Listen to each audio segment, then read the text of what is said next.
Hey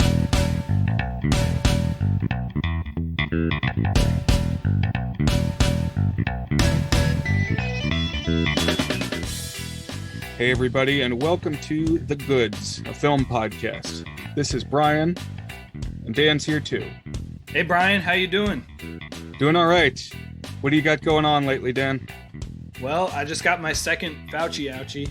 I'm all vaxxed. That means it's about a week and 5 days until I can go see a movie in theaters with comfort. That's awesome. Hate to do anything half-vaxxed. I haven't heard Fauci ouchie before yet, though, so I like that. I've got my second shot scheduled in a week. We started this podcast about 6 months into a pandemic that kept us completely cloistered in our houses, almost entirely, at least for me. And there is a horizon, I would say. In the distance, it's a couple weeks away till I'm free, and then a bit more time until, everything is maybe more open than it used to be, but we're going to do a full vacation this summer. I'm starting to get a little excited, I got to admit. Yeah, good to have things to look forward to. So the movies that we are discussing today are two heist films. It is the Now You See Me series, consisting of 2013's Now You See Me and 2016's Now You See Me 2, which, according to Wikipedia at least, the director was pushing to call Now You Don't, but I guess he got overruled. I mean, it was there for him, right there. They didn't even have to think too much about it. But that's okay. I think that is everyone's reaction when they hear that there's a movie called Now You See Me 2 and no reference to that. Although the first movie has a line that actually references that. Yeah, it's interesting. They don't say the thing. They never say, I don't think, at least, Now You See Me. They do, however, early on, find something that says Now You Don't. Right. So the first film is going to be the crux of our discussion today. And we'll dip our toes into 2 just to talk about where the franchise has gone and where it might go. The reason that I chose to take a look at these films is because I remember back in the day I saw the trailer for Now You See Me, and it really intrigued me. It's hard to believe this was already 8 years ago. In the trailer, this group of magicians is doing a trick, part of a stage show that they're doing in Las Vegas. Well, I think it's in Vegas. I think it's the middle act of the story that this scene comes from, where I guess they're in New Orleans, actually. But it's the one where they are, giving people money on their cell phones. Everybody's checking their bank accounts and their balances are going up. That's right. That's the second of their 3 big shows that is a part of their whole heist plot here. And so everybody's, going crazy. Oh, I'm rich. And the FBI is freaking out because how are they doing this? And I was curious because also there are a lot of big names and faces in this film. It's almost a Too Many Cooks level ensemble cast. Yeah, it was the cast that really caught my eye when I first heard about this movie as it was getting ready to come out. Eisenberg was hot off it. Well, I guess it was 3 years later that it actually debuted, but I was going to say hot off of his Social Network claim. And then you have a lot of other strong comic actors, kind of interestingly. Woody Harrelson, Dave Franco, I think of as comic actors, and Isla Fisher, definitely.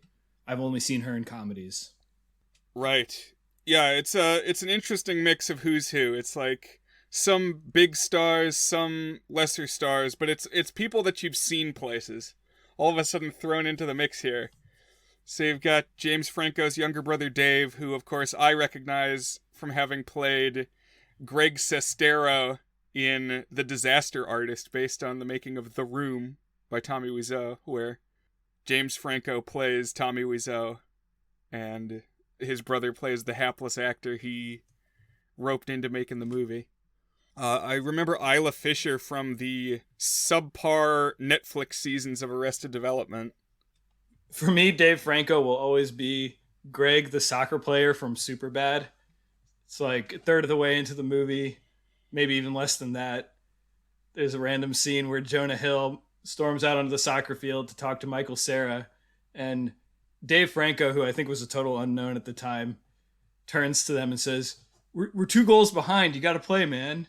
And Michael Cera says, you calm down, Greg. It's soccer. It's soccer.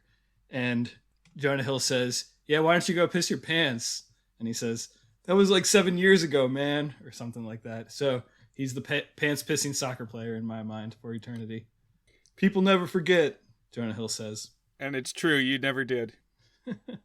And Isla Fisher I knew from Wedding Crashers primarily. She's one of the 2 sisters with whom the 2 protagonists, Owen Wilson's and Vince Vaughn, are trying to get with. Oh. Also cool to see Woody Harrelson and Jesse Eisenberg reprising their kind of bickering buddy relationship from Zombieland. Although Jesse Eisenberg is much more in his Mark Zuckerberg persona here than almost the Michael Cera imitation he was doing in Zombieland. Yeah, I've come around quite a bit on Jesse Eisenberg. I feel like I always thought of him as the knockoff Michael Cera, but I feel like I like him in just about everything that I've seen him in. Yeah, he's good at delivering the Sorkin-style, quick, smart dialogue. Definitely. A few other faces. I mean, the cast list just goes on and on here. But one of the things that drew me in is it's got Michael Caine and Morgan Freeman in it pretty prominently. And, of course, they were paired sort of in the Christopher Nolan Batman movies. Oh, yeah, interesting. And one of my favorite films that's going to get mentioned a lot today is The Prestige, also directed by Christopher Nolan. To me, the gold standard of magician movies. Michael Caine gets to deliver a lot of poignant, thoughtful narration in that movie. Here, it's mostly Morgan Freeman, and you certainly cannot knock Morgan Freeman as a narrator. No, definitely not. He could narrate anything, man. I'd listen to him narrate the phone book. Also prominent, Mark Ruffalo is here.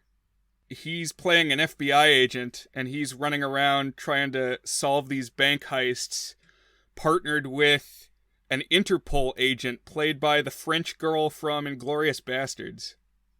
We've just gone 8 deep on the cast, and all of them are impressive people who, you know, you'd go to a movie to see by themselves. Yeah, and they generally all have things to do. This is kind of a busy film. A lot of things happen here. But so I saw this trailer in 2013, and I was intrigued.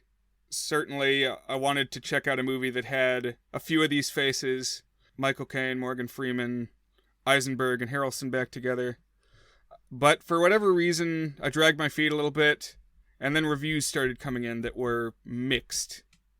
Ultimately, though, it did pretty well at the box office. It was like $75 million budget, and it raked in like $350 million box office. So, pretty good haul. Especially for an original concept IP. To have your first movie make that much, that's pretty good. I agree, yeah. It was obviously enough to kick off a second, and apparently they're planning a third. I'd love for this to become the Fast and Furious series, but instead it's magicians doing heists. Yeah, so what had been your exposure to this film previously? Not too much. I'd seen the trailers and I was intrigued by the cast, but like you, I did not take the dive to go see it based on those mixed reviews. I heard some people really liked it, and I heard a lot of people didn't like it very much. And so I was like, I just never got around to doing it. So until this week, but I was glad for a chance. I do like a good heist movie. I feel like a heist movie it's right up there in terms of movies that's just so satisfying. Like everyone loves a good heist movie. Well, as for me, I like a good magician movie, or just the concept of magicians and their vibe and aesthetic is something I enjoy. It's a little bit spooktacular. Often there are top hats involved. Not here. This is more the David Blaine magician scene, where they're kind of hip. I think I saw on the second one, at least, though, that David Copperfield had executive producer credit or something. Oh, interesting. He was like consulting on the magic and stuff. Probably. Yeah, I like magicians too, and magicians in movies are kind of fun because sometimes, and this movie dips its toes in it, but doesn't really go all in on it, whereas The Prestige much more does, is you can like skirt the line between how much of it is a deception and how much of it is real magic. Right. And there's also the element of movie magic. Things that couldn't actually be done in magic tricks in real life. So I was actually going to save this for my not so good things when we talked about it. Oh, me But too. So maybe we should save it. all right. But I mean, I think if you go back to like the early days of film, you've got things called trick films, like the films specifically of George Méliès, who did Journey to the Moon and stuff, where he had a background as a magician. And he really became enamored with the things that you could do, even with just in-camera editing. Ways you could trick the eye by stitching together different shots. Right. I actually just watched with my 3-year-old daughter. I'm trying to get her into the art of cinema. I watched with her a video series kind of introducing film and film history at a very low level. I think a lot of it still went over her head, but it was still fun to watch this. It's part of the Crash Course series. They have a film history series. And they talked a lot about how some of these early cineasts made trick films and like how they started to discover that you could do more with movie film than just depict a single thing in real time for a short period of time. And Méliès was definitely like one of those key guys. It's like right around the turn of the century, they were discovering, hey, you can put black tape over the lens and it will film one part, the part that's not covered, and then you invert the tape and then you film the exact same film strip again right through the camera, but because it's a different part, a different thing will be captured. And that's how you get stuff like The Big Swallow, which I sent to you recently from 1901, which makes it look like a person is eating a camera, and all sorts of fun little trick movies, I think you called them, from very early in cinema. Yeah, I'll also shout out Hugo. I think it was Martin Scorsese made that one. I want to watch that one sometime. That's on my list of potential movies to pick for this because I've never seen it and I've been hearing a lot of good things about it recently. I was expecting it to be more about the little robot that he finds in the trailer. You might be let down if you're expecting that, because what it turns out to be is a history lesson about George Méliès. Interesting. But it sounds like that might be up your alley, so I did like it overall. Sacha Baron Cohen is in it, and he's funny. One more thing about magic that I like is I like that there's kind of mythical figures who kind of evolve almost into legends, even though they're basically modern people, and we know, quote unquote, know that they were just illusionists. But I'm thinking of like Houdini, how he's like a folk legend basically for all the crazy things that he did. There's like a spiritual level kind of reverence toward him. But I learned recently that he was actually an actor for a while. Did you know that Houdini was an actor? Oh, really? Yeah, from 1906 for a few years afterwards, and he starred in a couple of serials. I don't know. I almost like don't like the fact that he was a actor. I want him to just be this kind of mythical, emblematic figure of great illusion that we can't ever know exactly who he was or how he did it, etc. No, there's something mythical about him. One of the things I find interesting about Houdini, and almost kind of disappointing, is that he put a lot of effort into debunking, which we will see is something that comes up in this film. Now, debunking is when you reveal hoaxes and point out charlatans and things. Specifically, Houdini went after spiritualism, which was big in his day. You know, like in the decades after the Civil War, America got really into the idea of ghosts and speaking with the dead through mediums and things like that. But Houdini, with his training as a magician, was able to expose all the trickery that was going on by these people conning grieving families and such.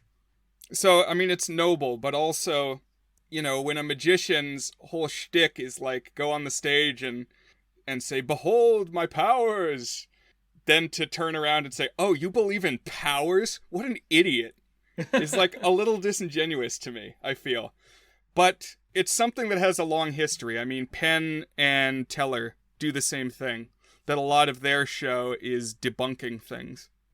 I can see how if you are very talented, that you would have a disdain for people who just don't really have skill and just pretend to be supernatural. And that's like the essence of their quote unquote magic. That's fair. But like, if you read the correspondence between Houdini and Sir Arthur Conan Doyle, they turned into kind of rivals, because even though you'd think Arthur Conan Doyle, who wrote the Sherlock Holmes stories, would be like super into rationalism and reason, he was actually a big spiritualist. Oh, weird. And he was like, "Oh, Houdini is magic. Look at, he can walk through a wall." And Houdini's like, "Dude, you're dumb. Don't write me anymore." It's like... So that's an interesting story. That is not our story for today, though. We will get into the plot of this film here. I just want to set the stage, if you will, for our shared interest in magicians. I guess one last thing is, I went to a yard sale a couple years ago, and somebody had a bunch of Magic Act posters for sale, and so I got a big stack of them. And a couple are signed by David Copperfield, so... Wow, good find. I don't know. Yeah, it's just... somebody was a fan, and I am living vicariously. But I was curious. Now that I am in the seat of power, I have assigned the movie, and we've watched it, and we're going to finally now get around to sharing our thoughts. So, the movie starts out with a prologue sequence where we get introduced quickly to 4 different magicians who all seem to kind of be at different levels of fame and prominence at the moment when we jump into the story. Jesse Eisenberg is playing a character named Daniel Atlas, and he's a young, cocky magician. Really, to me, he just seemed to be playing Mark Zuckerberg again. He's very egotistical and speaks quickly and is confident that he's the smartest in the room wherever he goes. Yeah, that's an important line. The scene, I think it's the very first scene of the movie, might have been my favorite. It's the scene where we meet him. Might have been my favorite single moment of the whole 2 movies. It's like a trick on the viewers as much as the actual people who are supposedly the subject of the trick within the film. He flips through this deck of cards and says, "Look for a card and pick it." And then he flips through it again, and then he reveals, "Is this your card?" And he lights up a building, and it's a specific card.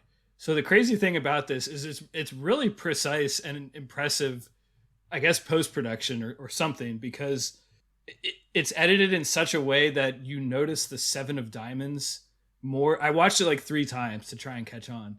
You notice the 7 of diamonds more than the other cards, but it's not so much that you know that you are seeing the 7 of diamonds more than the other cards. Like, it pulls off just right the psychological trick of having that be the cards you notice without really calling attention to that fact.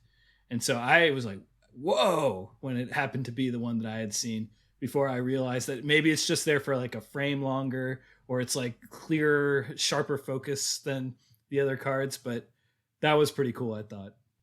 Yeah, I was wondering how they did that too. I'm glad that it worked on you as well. I thought maybe it was like a whole deck of 7s. I didn't actually go back and watch it again because I rented it on YouTube and there was no jump back 10 seconds button. But yes, your eyes are drawn to the 7, and then the whole skyscraper, like all the windows turn out except the windows that make the icon of 7 of diamonds. Then there is Merritt McKinney, which is the Woody Harrelson role. And a couple of them at least have like areas of magic that they specialize in. And this guy's specialty is hypnotism and mentalism. So, sort of mind reading. He, like, reads facial cues to get information out of people. And this has kind of been made fun of. I think of a bit on Family Guy where the mentalist says, "Does your name start with A, B, C, D, E, F, G, H, I, J, K, L, M, N, O, P?" And Peter says, Peter, my name's Peter. "Oh, is your name Peter?" There's some of that here. Although, honestly, I think they show hypnotism and mentalism better here than in the second movie. But we'll talk about that soon. Yeah, I did not like the depiction of hypnotism. Well, first of all, it seemed super not real. Like, haven't really dug into how quote unquote real hypnotism is, but it just seemed like in this movie, it was a way for you to like have a character do a thing that they wouldn't do and not remember that they had done it. It kind of felt like cheating every time they pulled out, "Oh, he was actually hypnotized." I mean, I guess it primes us for it with this opening scene that he's basically got a superpower, can make people forget things or do whatever he wants them to do. But it felt very unrealistic and out of line with the more practical. I mean, obviously they're all kind of more powerful and skilled than real magicians would be. But this one was like, broke my suspension of disbelief. Yeah, I think that's fair. He's also shown to be kind of the most down on his luck. He makes a throwaway reference to having been betrayed by his brother in the past, that they had like worked together and his brother ran off with his money. There's Henley Reeves, who is the Isla Fisher character. She's got the most like polished act here at the start. She's got already a fancy stage, and she's got the dive tank from the Prestige, basically the big water tank, and wouldn't you know, she dives into it, locked up in chains, and she struggles to get out within the time limit, and it almost looks like she's not going to get out. So chalk that up as another Prestige parallel. Right. I thought of the Prestige as well. Although this tank has got piranhas in it, and they're shitty CGI piranhas. And they set my teeth on edge in a way that did not abate for the entirety of the rest of the film. Like, I hated these CGI piranhas. Anytime there's an animal in a movie that really exists, it should not be CGI. That's my opinion. Like, if it's dinosaurs, okay. If it's dragons, it's okay. You could get fish in a tank. I think that's fair. It just especially bugs me because these are magicians. So, yes, we are ready for our eyes to be deceived, but not in terms of, like, digital effects. We expect to see things happen practically. Something that the person on stage would actually have control of and not need to be edited through a camera. So there are several tricks in this movie that rely heavily on the digital post-production, and every time it happened, it drew me out. It's like the character is not doing these things. I completely agree. That really brought me out of the film too, because there's one fairly early that we're going to get to where it gives us like a location, a timestamp, and it tells us we're somewhere. You know how in films they'll just write in text, you're in Houston, Texas or whatever. I think this one was Paris, and we subsequently learned that it was not Paris, and that's not magic in universe magic. That's just deceiving the viewer. You shouldn't be telling the viewer that it's Paris. You should let the viewer figure out where it actually is.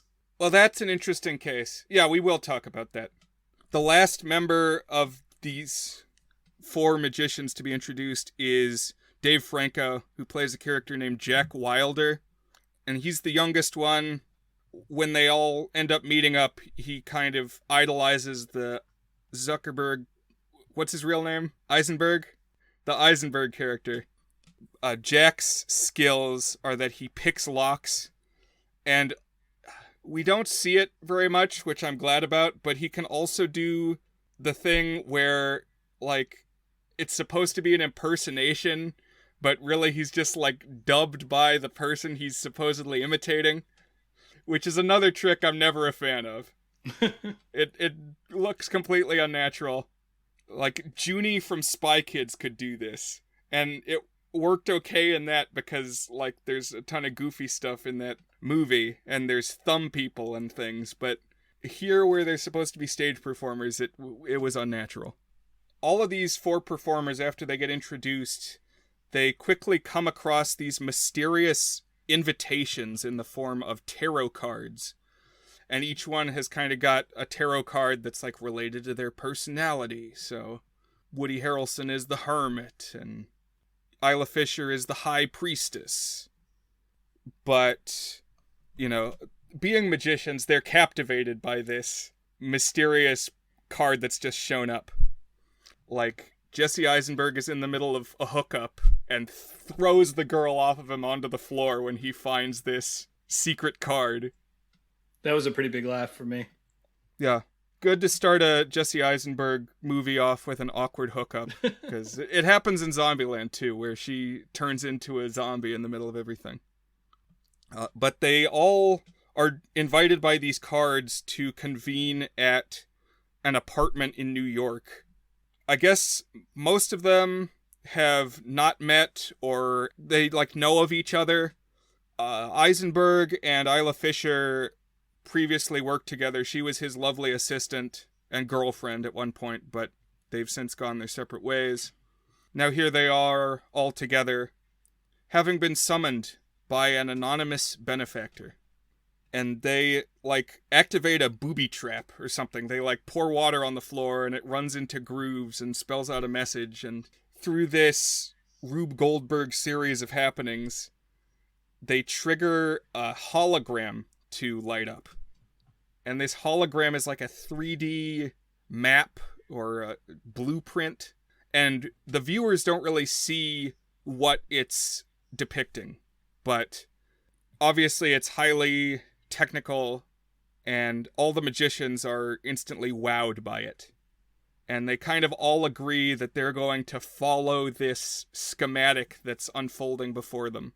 Even though they don't know who's giving them this information and these instructions, they're going to go ahead with it, because obviously it's awesome magic and it's going to lead to something good for all of them. So we jump ahead a year, and now they're all working together as a high-profile act performing for sold-out crowds in Vegas. And they go by the name The Four Horsemen. So this time jump really jarred me, because I thought everything in the first, 10 or 15 minutes had primed us for basically, and I also knew or suspected that it was along the lines of the heist genre. There's always, or usually, a significant part of the heist movie is the people preparing for the heist. And so I was, especially because we kind of had been built up to know these specific characters, we were going to see how they interact, what their relationships were, etc. But then as soon as they like all get together, it immediately jumps to them performing the actual show. In the moment, it felt like we missed a significant portion of what I was expecting to see in this film. It feels like they could have started here if that's what they wanted to do. That's interesting, yeah. Like, start here at the big show, and I mean, if they needed individual intros, it could have been like, and now Danny Atlas, and like you get a little cutaway or something. Okay, I kind of like that rewrite. That makes sense to me, because all the things you learn in those first 15 minutes don't really end up having all that much impact on the ultimate proceedings. They're basically all just kind of magicians together by the time the show actually starts, with like one or two exceptions. Yeah, it would trim some fat.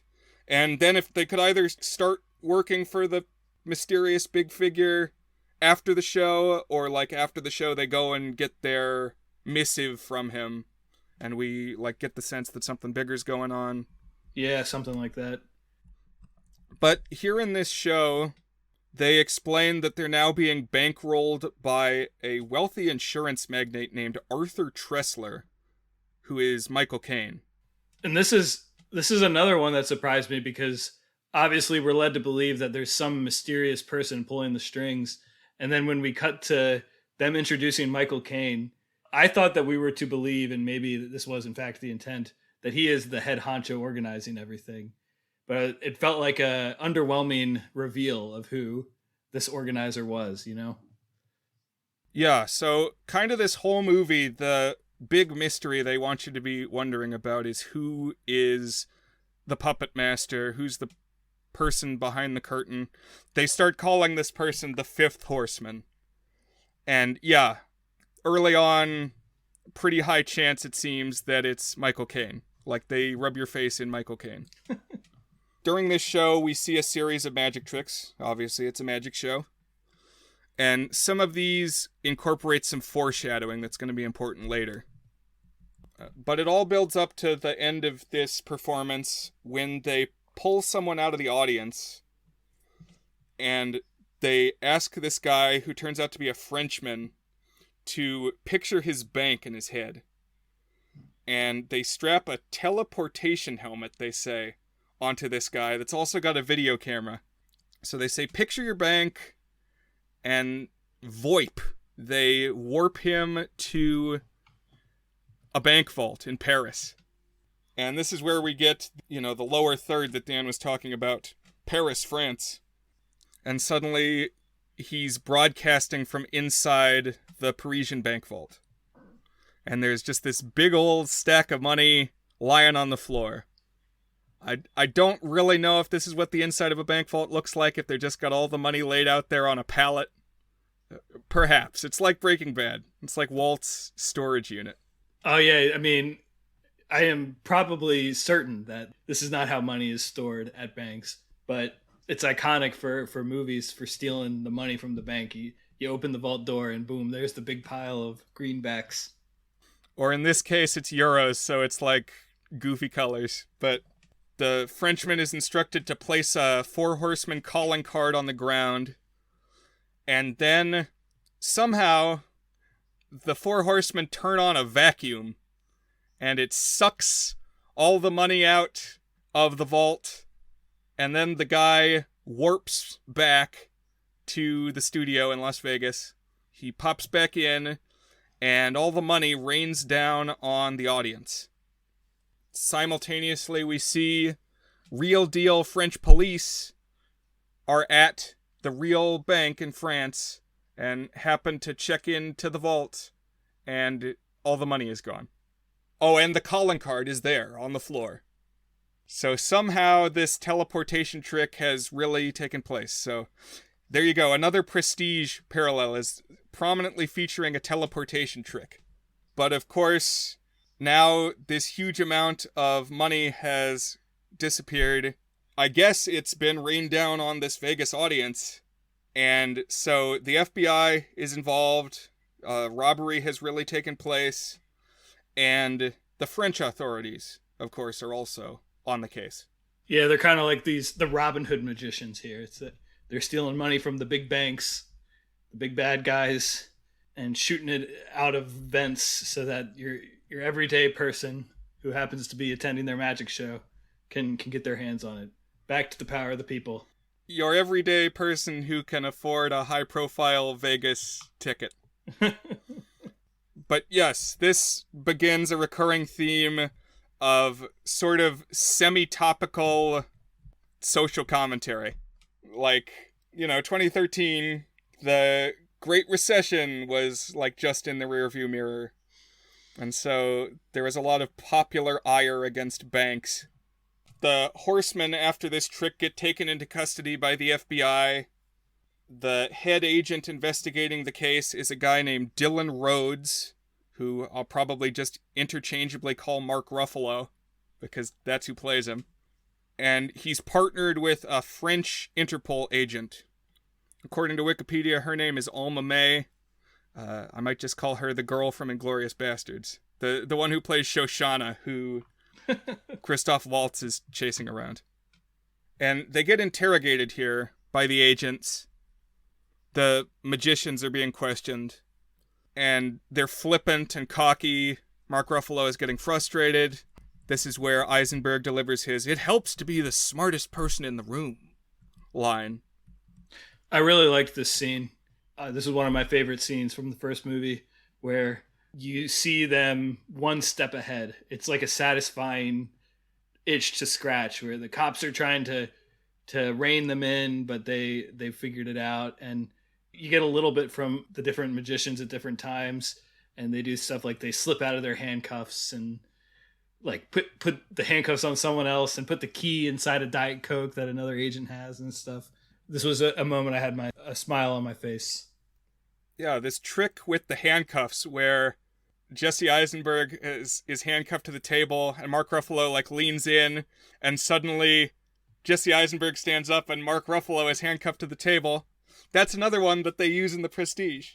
So I do enjoy seeing these things that call back to that film.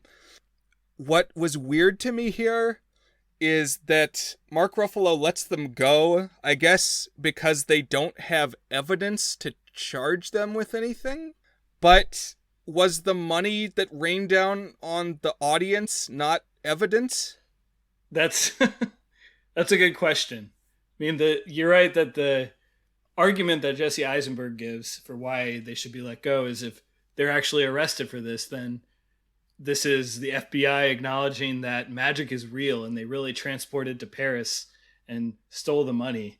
But I agree with you that is not exactly true. Like, you have stolen money and you might have done some sort of trick, but that doesn't mean you didn't steal the money, you know?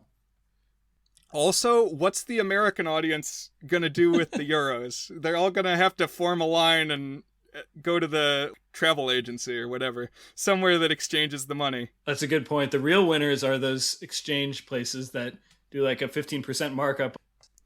But now, since they've been kind of stymied, the agents are looking at other venues to try to solve this case. And they start talking to a guy named Thaddeus Bradley, which is the Morgan Freeman character. Honestly, a pretty good name. I'm a fan of the name Thaddeus Bradley. I almost want to do a fantasy draft of the names because there's some really good names in this. I'm a fan of Danny Atlas, although if you were to tell me Danny Atlas, I would not think of Jesse Eisenberg. I'd think of like a muscular Ryan Reynolds or something like that. Yeah, a workout guru. I like Merritt McKinley too. But Morgan Freeman's shtick in this movie is that he is a debunker, and that he's had like television specials for decades where he exposes magicians' methods. So here is where I bring a personal anecdote, sort of personal, just talking about another thing I watched on TV. But do you remember, Dan, a figure from the 90s called the Masked Magician? Not specifically. All right, so there was this guy who did like primetime TV specials. I don't know how many, maybe like 5 of them throughout the 90s, later 90s, like 97 onward or so. He would wear this mask that was like a luchador style mask that covered his face up, and it was like striped, almost like tiger stripes. And what the masked magician would do is he would do these popular magic tricks and then show how he did them. And supposedly he wore the mask because all the magicians wanted him dead, and he could never reveal his identity because here he was breaking the cardinal rule of magic by revealing the secrets. I liked these specials, not to spoil too much, but more than anything that happened in this movie. I liked his whole angle, and this captures a little bit of that spirit here with what Morgan Freeman is doing. It's a good dynamic. I like the combative magic ruiner spoiler guy going up against head to head the magicians, and each one trying to remain a step ahead of the other. And like we said, it's a tradition. It has a pedigree. I mean, even Houdini himself was a debunker. But we get in sort of quick summary as an aside that there was one magician who was particularly plagued by Bradley's debunking.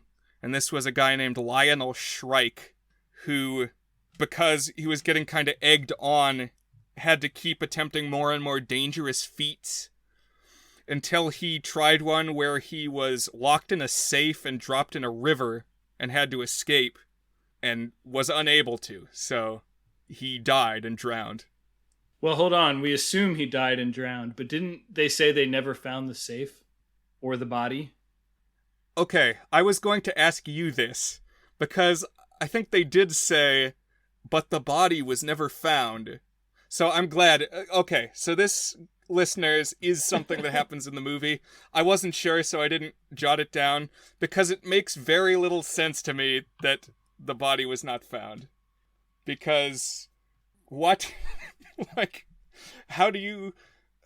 I don't know.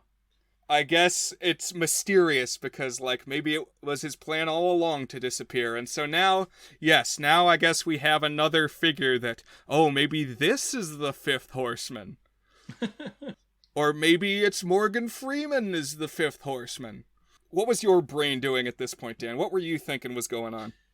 I was intentionally trying to not try and figure things out, because when I get in the mode of trying to guess twists, I either am let down because I figured out the twist and it wasn't as surprising as it could have been, or I come up with what I think is a good twist that I think they're going to do, and then they do something that I don't like as much.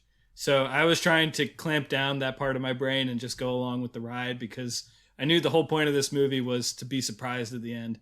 I was doing a little bit of noodling here and there, but things are not quite coherent enough for you to really dig down too deep into the, what if it's this, what if it's that, could it be this, could it be that, because things change really rapidly and it's never quite clear who knows what. Good, I agree. The next show that the Horsemen do is in New Orleans, which the last time I was in New Orleans was the trip I took with you in 2016. So kind of a fun little throwback there. That was a good trip, yeah. It's always fun. New Orleans is one of those cities that I always like spending time in movies. But the big trick in this show is the one that we saw in the trailer. The one where everybody's checking their phones and watching their bank accounts rise. Because what the magicians do is they bring out Arthur Tressler, Michael Caine, the guy that we might suspect at this point is their benefactor. I guess is publicly their benefactor because he gave them money to put on their shows or something, invested in them, sponsored them. But the twist, I guess, is that they take the money that they're giving out to all the people in the audience from his bank account. Like, they reveal that he's got $144 million, and then suddenly his total starts going down, and everybody else's totals start going up. And, like, that's the trick, so-called. Is this a magic trick? I think it's just theft. I don't know if this is a magic trick. I think they're just stealing from him. I think they just hacked his account and are making transactions publicly. There's a moment in Arrested Development where Job goes to prison, and then he gets out of prison because he gets stabbed and has to go to the hospital. And then he says, ta-da! And it's like this moment that my wife and I quote to each other all the time. Whenever you do something that's, you try to pitch as magic, but is really not magic. So, oh, wow, you did it. Good job. Super magical. Yeah. Man, now that you've thrown Job into the discussion, he might be my favorite fictional magician. He's got a lot of good ones, yeah. Yeah. A lot of good moments. But where did the lighter fluid come from? That was going to be my next line, yeah. Dead dove do not eat. Which, something for you, you might or might not recall this. We worked at the same warehouse for a while. And when we would get stuff in, I would occasionally write the name of the thing and then do not eat after it as a reference to that. Oh, yeah. That actually paid off hugely. It was a very successful prank because I found a box full of cockroaches. And just as in the show, it was labeled cockroaches do not eat. And I opened it up, and sure enough, it was a whole box full of cockroaches. And I had to think to myself, I don't know what I expected. I'm glad. So, and it was like months after the fact, so it worked. But a kind of funny, clever bit here is that during the course of this show, McKinney set up a hypnotist thing where he said, he brought a bunch of people up on stage and he hypnotized them, And their trigger word is going to be whenever they hear someone say freeze, they're going to want to tackle that person. So they've just done this robbery on stage where they've defrauded Michael Caine and taken all his millions. And it turns out FBI agent Rhodes is in the audience, and he leaps up to arrest them. And he says, freeze! And the audience all runs out of their seats and tackles him. So this was one bit that I liked. They buried the lead, and then when the payoff came, I was surprised and delighted, and I thought it worked. That's pretty funny. I was out on any of the hypnosis stuff because I was too skeptical that it seemed real, but it was definitely a funny moment. And so the horsemen escape out the back door, and Michael Caine is like, he's got like an ankle chain holding him in place, being very furious. But I don't think this would work, them having just taken the money from Michael Caine, because like if your bank account suddenly notices a bunch of like fraudulent, suspicious purchases, you can have them freeze the account. And I mean, he is an insurance mogul of all things. He probably has some kind of insurance, I would think. I mean, I'm not a financial whiz, but does that make sense? There are a lot of things in this movie that the more you think about them, the less plausible they seem. And I just hand-waved this one away because he was funding the magicians, so presumably there was some ability for the magicians to spend his money. I don't think they would have like a direct line to his account or something, but I was just like, he invested in them and now they're taking that money and spending it elsewhere. So, but I was also kind of confused because I hadn't quite caught on that we were searching for who the true benefactor of this all was, that it wasn't in fact Michael Caine. And at first I thought it was just like a deception to everyone, that Michael Caine was not actually getting money sold from. And I was like, where is it actually going with this? And then it took about a scene for me to realize, okay, they did actually steal from him, like for real. Because I thought it was going to be more of a magic trick, like something that we didn't know was happening was actually happening. But that was in fact what was happening. Yeah, especially since like this is the trick that we had all been waiting for, having seen the trailer. Also, like Dan said, this is the moment where you can cross Michael Caine off the suspect list of being the mystery man. Although, I mean, what if he were the guy and like the trick is that actually he does want to distribute all his money to the people? Because it seems like if their whole thing is being the Robin Hood magicians and like a guy behind the curtain is telling them to be Robin Hood magicians, it might make sense that he was giving out all his money. But why would you frame it as a robbery at that point? I don't know. throw people off the scent. You don't want them to know that you want to do this. I don't know. The motivation here, I don't know if you said this, is that the people in the audience had all had insurance claims denied. And I think it's suggested or stated that it's from Hurricane Katrina. They all had their claims denied by Michael Caine's insurance company. So now they're all getting that money that they really should have gotten when they were suffering from this national disaster. Right. I guess that's important. And some more sort of topical commentary. 2006, only 7 years before 2013. It's ripped from the headlines. But then in the next scene, Tressler hires Thaddeus Bradley to help him track down the horseman, who he now has beef with. And immediately my thought is, how are you going to go and hire a guy if you just lost all your money?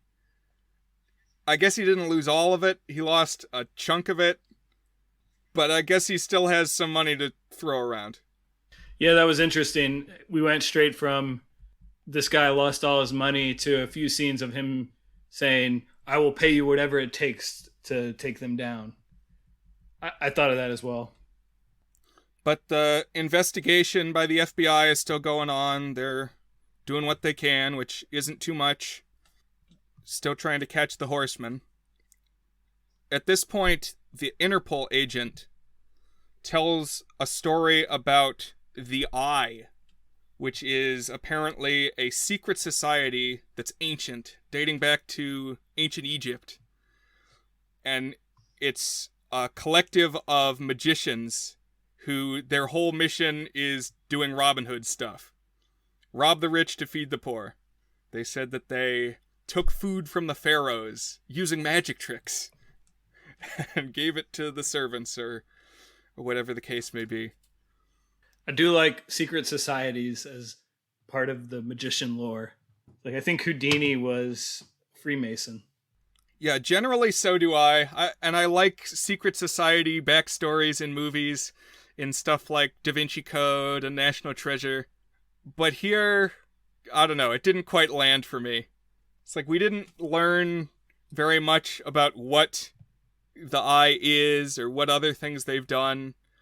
Just that, hey, you guys rob the rich to feed the poor? Well, magicians have been doing that forever, and maybe you want to sign on. I can buy that. But apparently, this Interpol agent knows about the secret society, so, hey, we just crossed Michael Caine off the list, but maybe this person knows what's going on. Maybe they could be the fifth horseman. That was something that had crossed my mind, especially since she was French, and the first trick had to do with France, and, you know, she's a good guy, but is she really a good guy, etc. And so, but then when they started lampshading that, I was like, probably not her. If they're like, we're 2/3 of the way into the movie and they're saying, wait, are you really on our side? Because we know that there's going to be a bigger reveal later. Yeah, something's coming. But I feel like French and magician kind of go together. You know, the association might not be as strong as like French and mime, but I mean, Georges Méliès, obviously, sure, is French. And just that spirit, that esprit, seems like they go hand in hand. We get this chase scene where Agent Rhodes is running around the city, and he's like following a beacon on his device or something. He's got like a ping on his Google Maps that he's running around the city chasing. And then somehow he like is running around in circles, and he eventually realizes that he's chasing himself. And apparently the horsemen have like bugged his phone, cloned his phone, and so they've been able to listen in on the investigation for a while and have been sending the agents on a wild goose chase. I will say a tension in these movies that becomes increasingly implausible as we go through two films is that these magicians need to be on stage to do their shtick, to steal their whatever thing they're going to do. They need to have an audience. But also, for much of it, the FBI is after them, trying to arrest them. So, like, you can maybe kind of get away with that for, like, 2 shows. But then by the time we're, 4, 5, 6 shows in by the end of the second movie, I just found it increasingly ludicrous that they had not been arrested when they should have been arrested. I actually kind of like that aspect. I feel like I have seen something that used a similar tactic. I just think it's cool when the criminal is so above the law that they can flaunt it. And maybe they need to get more creative with how they do it. But that these like broadcasts that they do when the crime is going to happen before everyone's eyes and you can't stop me. I think that's very dramatic. And I was into that aspect. Okay. I just feel like you could do magic, have a magic themed heist crime movie that doesn't require you putting on public shows that attract big audiences while you're being chased by criminals. Or I just felt like it got a little repetitive and unbelievable as we went along with it. But I can see what you're saying. It is kind of fun to always be one up in the institution, I agree that there's an element of repetitiveness here. I mean, they've got the 3 different shows, 3 different heists, and multiple chase scenes, which I did not really care for the chase scenes. I don't know, it seemed to distract. Well, we'll get to ratings soon. But after they find out that the phone's been bugged, they're able to cut out the background noise and really get a signal on where they're at, and they find the horsemen in New York. And we get another chase scene. This time they're in cars, so we've got a car chase. And I mean, in addition to having the who's who roster of just endless actors, now we get this big budget car chase. So they were kind of showing their hand that they had some money to throw around on this movie, I thought. Is this the one where Dave Franco is in the car chase? Yeah, Dave Franco crashes and burns. Right. So I know that they're like world-class magicians, but I had another moment of broken disbelief when Dave Franco all of a sudden was like an action hero, basically able to escape from and like out combat two FBI agents at once. Although he did have some cool tricks and it was kind of magic-y the way he did it, he basically felt like he was all of a sudden an action hero. Yeah, he's like Baby Driver. He's a super good getaway driver. Although not perfect, because he does explode in a fireball. And so now, as far as the FBI is concerned, they're chasing 3 horsemen. Yeah, I will point out, for the viewer's perspective, we see a silhouette of him in the car when the car explodes. We do not see him in the car. So this was one moment where I was like, okay, I know exactly what your trick is here. By this point, I wasn't like fully paying attention, and so I wasn't sure where everybody was. I kind of thought they were all in the car, and then in the next scene realized no. I don't know. I had kind of lost track of some of the people at this point. But the remaining horsemen announce that, they don't really announce. It's like in the wreckage, I guess, the agents find evidence that the next show, the next performance is going to involve stealing a safe. And it's a safe from a safe company where they've got another stack of money in there, I guess. And this was weird to me because the safe company, I mean, I guess it makes sense that the safe company keeps their money in a safe, but like, wouldn't the safe company have a whole bunch of safes? And they are the company that makes the safe, so they could just make more safes. They don't just need one safe. It would have been a lot harder to steal money if they had like 100 safes that all had a little bit of money. Exactly. And also, I just don't think of having the safe company safe be like a big destination heist locale. It's like, it's not Fort Knox. It's just, it is a company that makes safes, and they got a big safe full of money, and we're going to go for that. So that's MacGuffin number 3 here. I was fine with that. I was like, okay, they've done various thievery things. A big safe in a big warehouse. I could buy in on that one. Yeah, it was fine. And in short order, sure enough, the safe goes missing, and the FBI has been tracking it. They've got their eye on the warehouse. So they tear off across the city after this truck that's carrying this enormous Looney Tunes safe. But when they corner the truck, the safe is full of nothing but balloon animals. So we don't immediately get a resolution to this trick and how it was done and where really is the money. The cadence of revelations in this film is kind of interesting. We get a couple of mini revelations, and then there's like a long build up to a grand revelation that ties together some of the previous ones as well. It's kind of like an overarching one. But for this last act, we are in the dark from like basically this moment until everything is revealed at the end. Yeah, we're kind of stacking up mysteries for a payoff that's going to come later. Because, as Dan mentioned, the horsemen always have to do like a public press statement to really let everybody know what they're up to. So they like broadcast themselves on the side of skyscrapers in New York and announce that they've stolen all this money and that they're going to distribute it to the people. And then they do appear in person on the tops of all these tall buildings. and they make it rain money on New York City. And the money is fluttering down. Rhodes chases him onto the roof, and he's like about to shoot them, but the French agent deters him and distracts him, and he can't get a shot.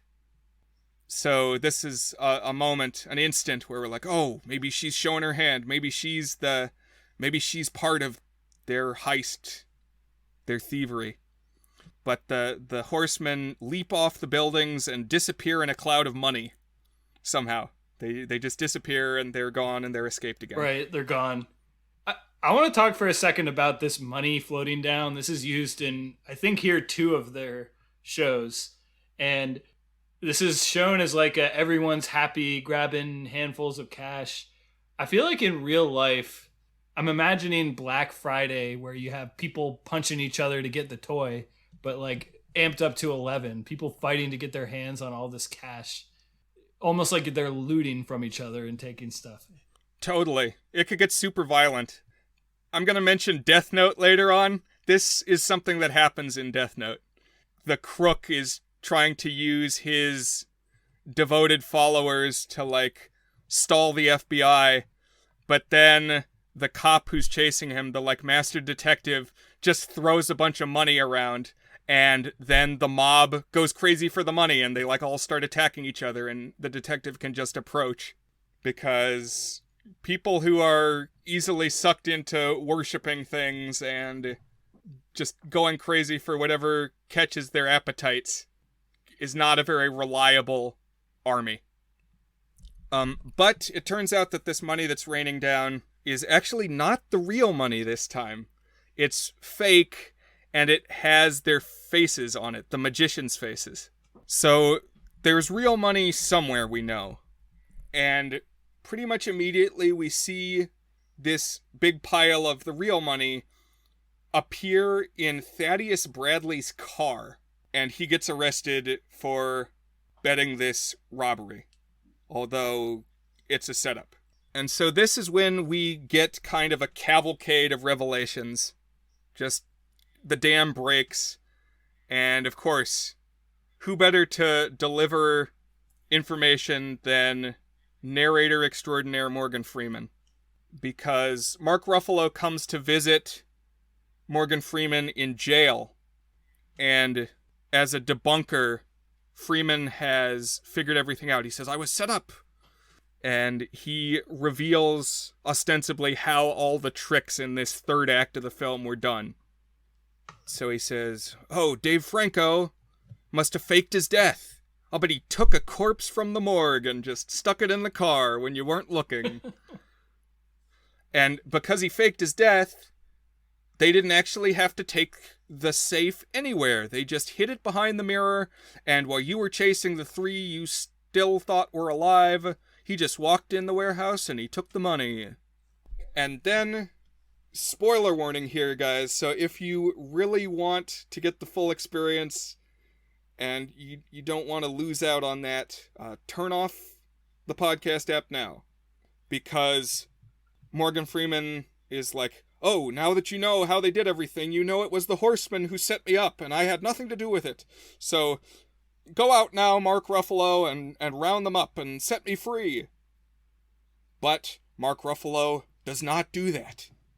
Because, da-da-da, Mark Ruffalo himself, head FBI agent Rhodes, is the 5th horseman. Had you considered this possibility, Dan? I had not thought of this one, no. So for a split second, I thought about it. It's like, oh, what if they made him be the guy?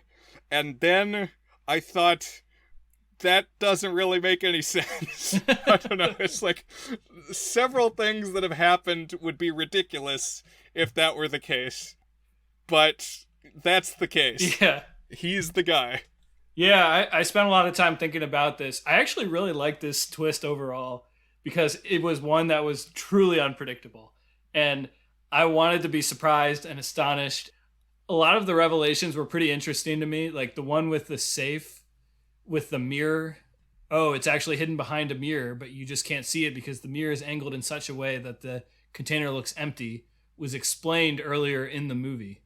And so they ended up paying that off. I thought that was a cool bit of writing. And truly having Mark Ruffalo be, first of all, if you're going to cast someone to be a head magician, Mark Ruffalo, kind of shaggy looking, talks kind of like this, not very, I don't know, like it's kind of the opposite of Jesse Eisenberg in the way that he speaks, very brisk. Mark Ruffalo does not hop off the screen as a potential magician. So it was an interesting bit of casting deception as well. And for me, it scratched the itch. The more you think about things that happened, A, it doesn't make sense. Like a lot of the things are just truly ridiculous. And B, it almost makes the fact that the horsemen were able to get away with so much less impressive, because their head honcho the whole time was the one who was supposedly tracking them down, so he could just sabotage any effort to find them. Yeah, those are all good points. To just quickly take a line from The Prestige, which I know I keep harping on, there's a magician in that they describe as being really super effective because his entire life is the illusion. Like, the trick doesn't just happen on stage, it's every waking moment of your life. You can be perpetrating a ruse. You can be assuming another identity. And so a payoff like that, I can see how that's appealing. Yeah, for me, as soon as I kind of caught on to what the movie was, my thought was, I'm not expecting this movie to be entirely good or coherent. I just want it to be entertaining and have a twist that truly surprises me. And that is exactly what happened. So from that angle, I was satisfied with the outcome. But it raises another question for me now, which is that, okay, Thaddeus Bradley has just laid out how all the tricks were done, so he knows that he's been framed and can explain it in detail how that happened. But also he now knows that Rhodes is the fifth horseman. So, like, couldn't he use that as a bargaining chip with literally any other cop? It seems like he could.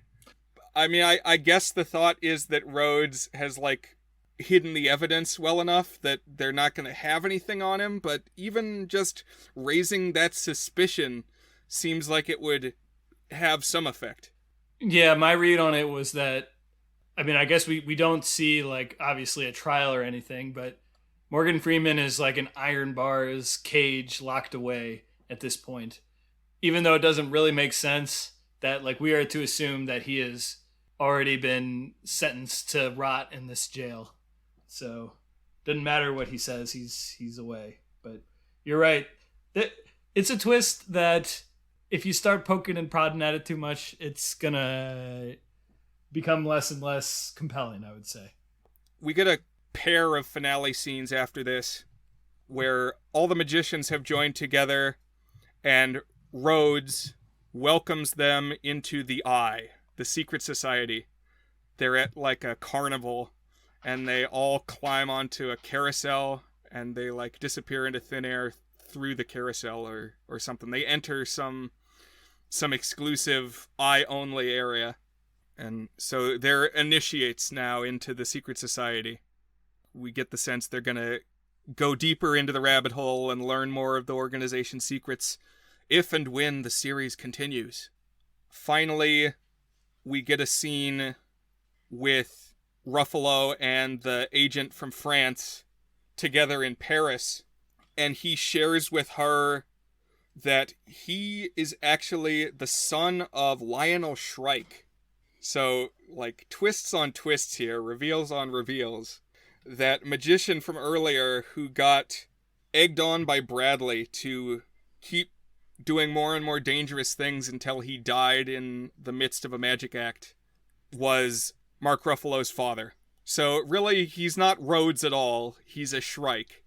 So, I think the Now You See Me 2 article just called him Dylan the whole way. Because nobody ever calls him Shrike, but he is a Shrike, I guess. Right. And you can't call him Rhodes anymore once you know that, so I think I'll just call him Mark Ruffalo. Keep it simple. This is important because all of the big heists of the movie were revenge plots. Because obviously he wanted Morgan Freeman to end up in jail because he sees Morgan Freeman and his debunking as being responsible in driving his dad to his death. but also the French bank and the insurance company, like, stiffed the family on the dad's life insurance claim, which I'd actually be interested to know more about magician life insurance. That's a good point. If your whole thing is like death-defying feats, it seems like it might be hard to get insured, honestly. But then the final bit, the safe company, if you'll recall, the fatal magic trick was getting dropped into a river locked in a safe. And I guess this safe turned out to be faulty. Like, when it hit the riverbed, the metal bent or something, and the lock release didn't work anymore, so he couldn't get out. At least we think, because I guess the safe and the body were never found, so how do they know that the safe didn't work? It's a franchise, Chekhov's gun, not answered here, but I think something for sequels to consider. Right. She agrees that she's going to keep his secret. And they lock a love lock on the Paris Bridge where you do that, but you're not supposed to do that, and I guess the cops don't like it. But it's a tradition, and the way it's presented here in the film is, like, if you lock a love lock and throw the key in the river, it means that you're going to keep the person's secrets. And the key drops into the river, and we end with a shot of just keys on keys on keys all over the riverbed. And it's the Raiders of the Lost Ark ending where, you know, the one key we see represents one mystery, but there's a million more.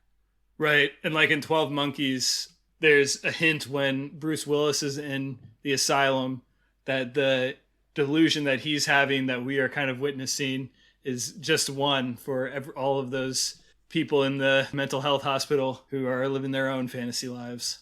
This is just the one we happen to be seeing. So I like this ending shot. Anytime that you can imply that there's a lot more out there, I enjoy that. Yeah, that's good. I don't think we've mentioned it yet, but the first Now You See Me was directed by a guy named Louis Leterrier, or perhaps it's Louis Leterrier. Which would be interesting if that were the case, if he's actually a French guy. Because, obviously, France and French people prominently featured in that film. So, Louis Leterrier, he is French. He also directed the first two Transporter movies, which, for me, in high school, were just the epitome of stupid but ludicrously fun action movies to watch. So, I have a soft space in my heart for him. But he's got a couple other movies that I was always intrigued by, but never saw because of, I don't know, like mixed reviews, etc.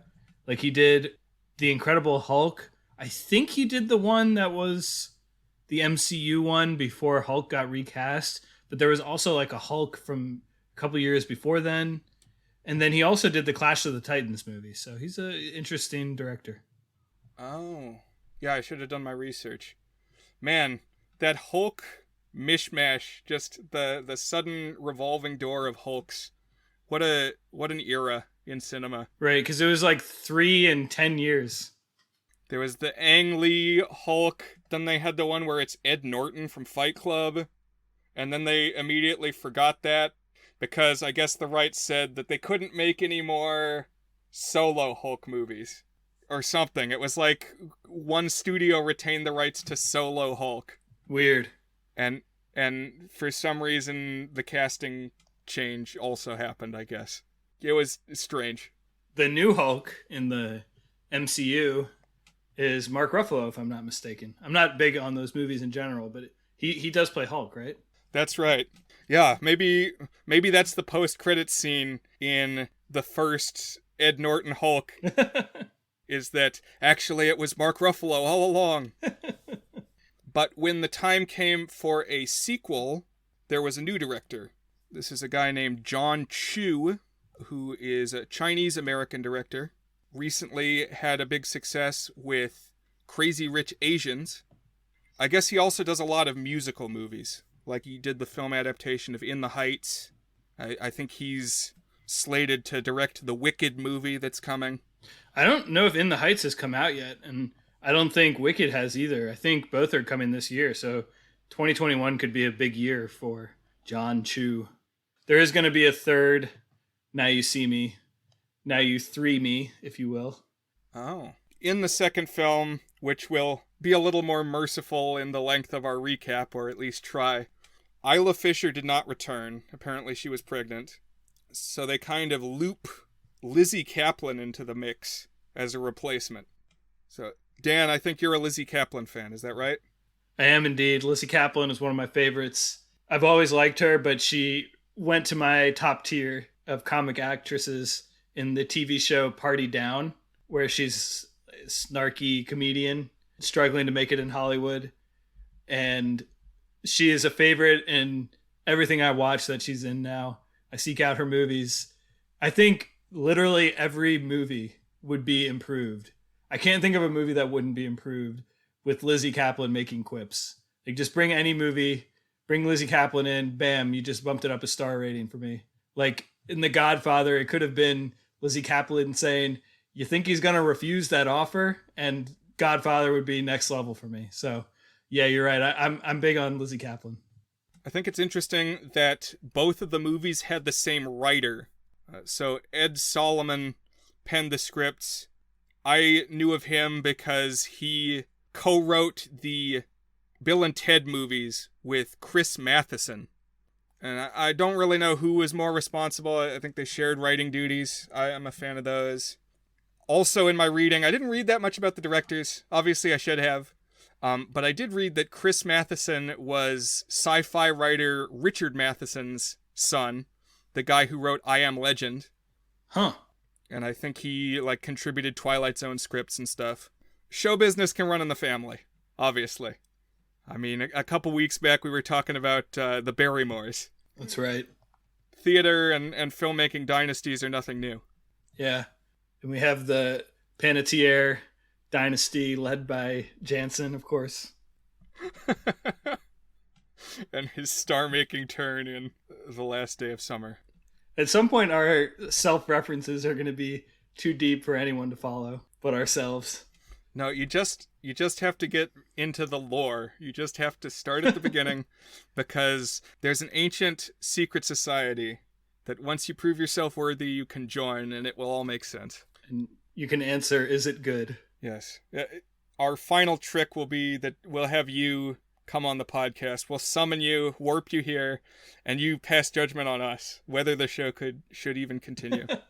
One last thought on that, and then you can jump into the actual topic at hand. I've mentioned several times the podcast, The Anthropocene Reviewed, is one of my favorite podcasts. So the premise is it reviews things on a 5-star scale and is like a mini essay about them. So like one episode he reviewed Halley's Comet and gave it a rating. One episode he reviewed Canada geese and gave them a rating. The second last episode he reviewed The Anthropocene Reviewed, his own podcast, which I thought was pretty meta and pretty funny. I like that. So I was a little surprised, honestly, that these two movies had the same writer, because they felt different to me. Completely agree. Maybe it's the cast change is part of it. I thought this movie was funnier. It placed a lot more focus on comedic banter, less on stuff like car chases. Yeah, I agree. And honestly, I mean, we can talk more about this in the good things, not so good things. When you actually talk through and think about Now You See Me, the first one, the four magicians are really not the stars of the film, despite getting first billing. Mark Ruffalo is by far the central character of the first film. We get not that much info on the actual personalities and character development of the four magicians, which I thought was a little bit of a shame, because you have these four charming actors that all have pretty good comic chops. There was a lot of room for good banter, and I feel like it did not capitalize on that. So I was really excited to see that we got a lot more of that in the second movie. Yeah, I was enjoying myself watching this one for the most part. I also appreciated that it seemed to take itself a little less seriously. There was less of there's still the secret society involved.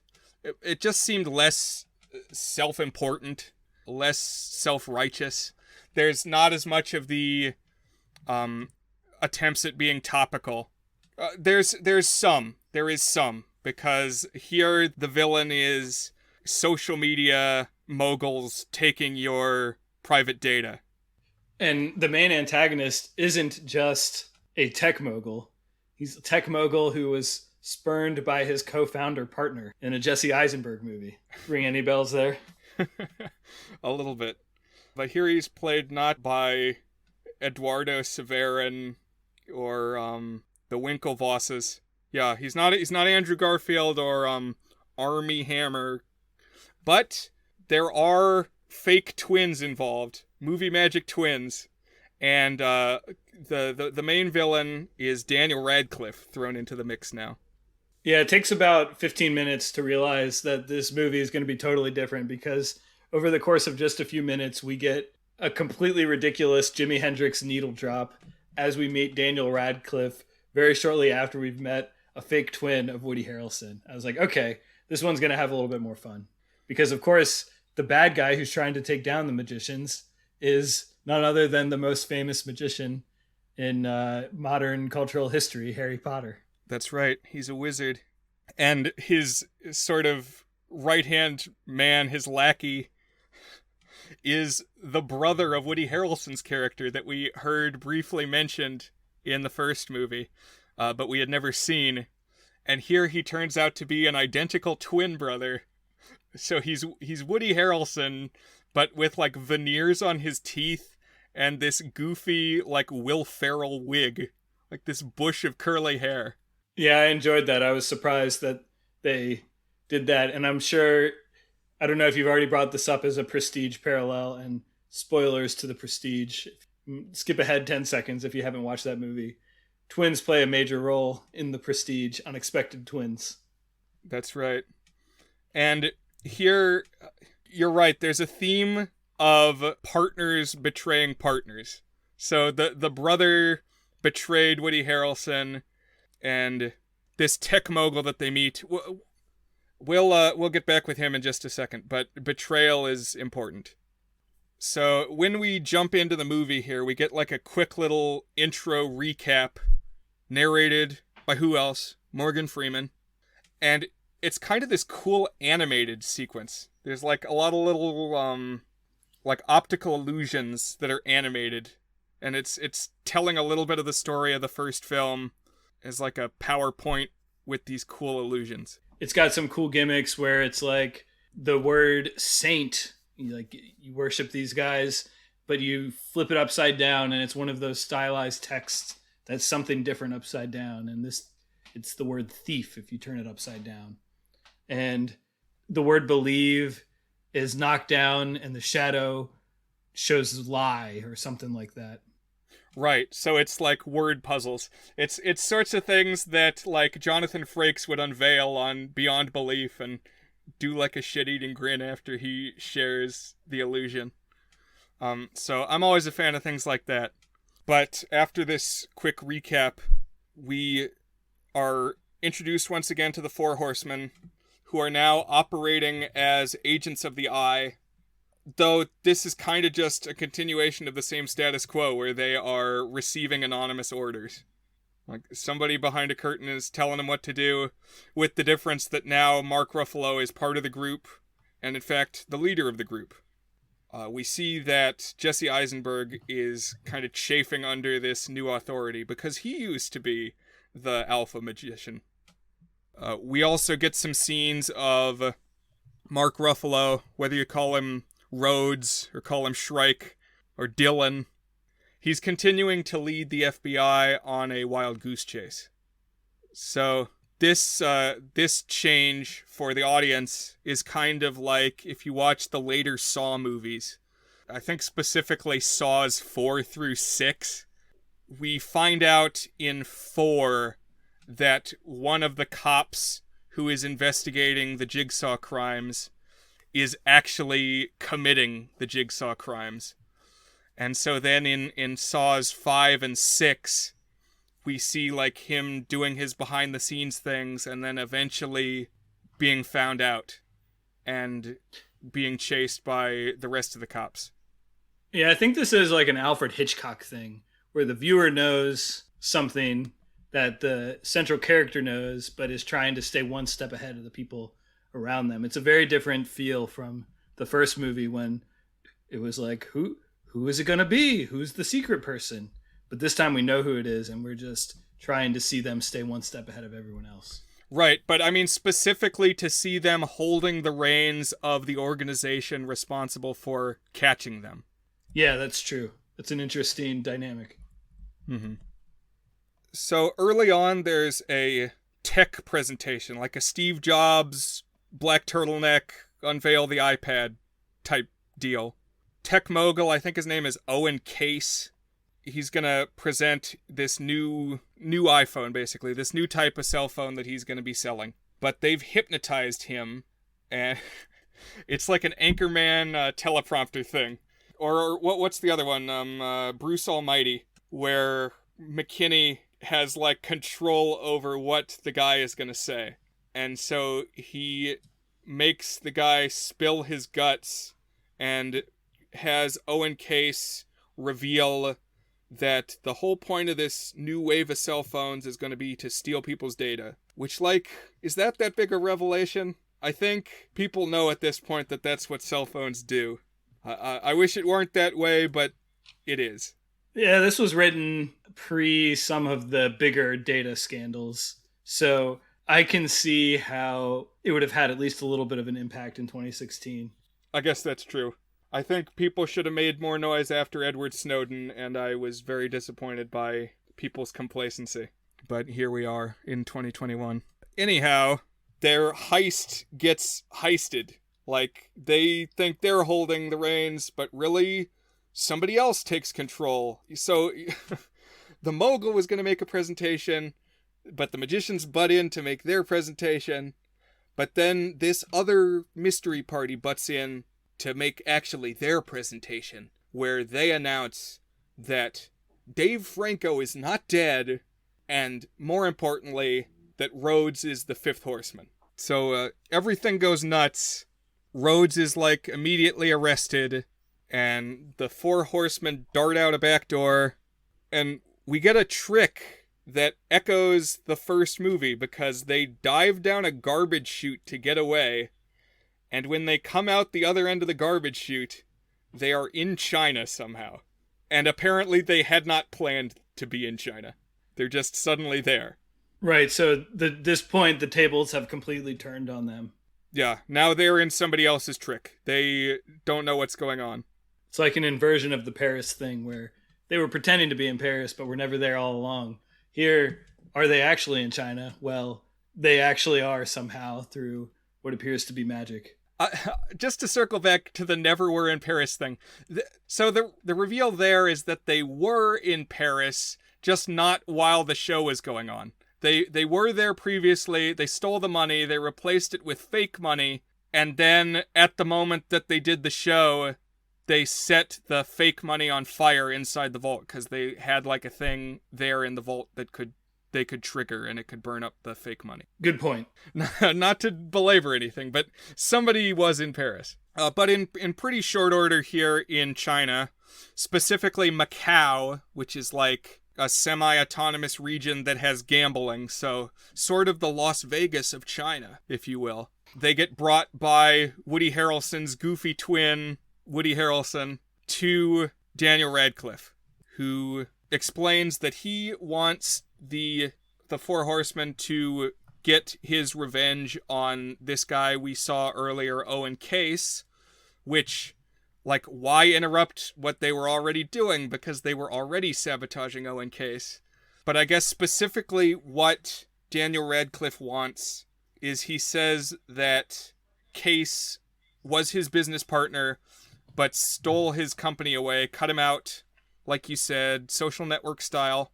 And the key MacGuffin that Radcliffe wants is this computer chip that kind of hand-wavily is described as able to access any computer, decrypt any message. And so this is going to be the treasure that they're after. They're the subject of their heist. I will say that is, of course, patently ludicrous, but there is something to the fact that if you have a machine or a chip or an algorithm that can really decrypt any message, either via sufficiently intense computing power or some sort of algorithm that math has not yet been able to prove, that basically our entire technological infrastructure is built on that ability to encrypt. So as someone who's learned a little bit about it, I didn't completely roll my eyes at it. Okay. Well, that's good to know. I'm not a computer scientist, but I do acknowledge that something that broke all encryption would be super valuable. But also, I like have my suspicions that they already have it. The government can already read everything, and I'm not a fan. Not a fan of that or the government or... But, of course, they're listening to our recording, so I won't say too much here on the air.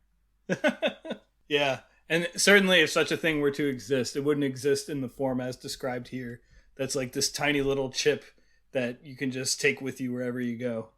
It's the size and thickness of a playing card. Very handy. Which we'll see turns out to be important. So now they're after this computer chip, and the magicians pose as buyers, like interested parties who could afford to buy this super expensive computer chip. And they go to this tech facility where it's housed. I'm not sure why they aren't recognized by anyone, if they're all supposedly huge celebrities. How they could just go and pose as these other people. They do, like, go under assumed names, but they don't really disguise themselves. They just wear different clothes. There's a lot to pick apart in this movie. There's a lot of things there that did not make sense to me. So first, not just they're celebrities, but they're people who just recently took over a major tech event and would be in the headlines. And actually, it was this guy's company. Right. It was this dude. So he would have, like, wanted posters everywhere. Yeah.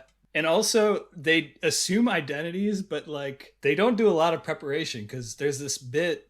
It is pretty funny in the moment, but it does not make any sense where you think that the person that Lizzy Caplan is impersonating is, like, the arm candy bimbo, but in fact, she's the scientist who's supposed to be doing the buying or something along those lines.